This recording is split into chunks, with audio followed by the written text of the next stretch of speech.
শ্রীমা সারদা অপচয় একদম পছন্দ করতেন না। ঠাকুর তাঁকে পাট দিয়েছিলেন শিকে করার জন্য।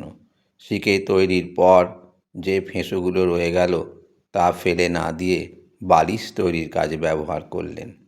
তরি তরকারির খোসা সবসময় গরু ছাগলকে খেতে দিতেন। বলতেন, যেটি যার প্রাপ্য সেটি তাকে দিতে হয়। যা মানুষে খায় তা গরুকে দিতে নেই, যা গরুতে খায় তা কুকুরকে দিতে নেই। গরু ও কুকুরে না খেলে পুকুরে ফেললে মাছ খায়, তবু নষ্ট করতে নেই। এক ভক্ত চুবড়ি করে ফল পাঠিয়েছে, অন্যেরা ফলগুলি নিয়ে চুবড়িটা ফেলে দিতে বলল।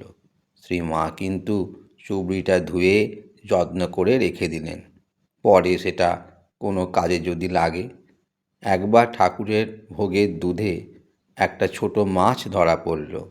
সেবক সেই দুধ ফেলে দিতে চাইলেন। শ্রীমা বললেন, ফেলবে কেন? ঠাকুরের ভোগে না দিলেও বাড়ির ছেলেপিলে আছে, তারা তো খেতে পাবে।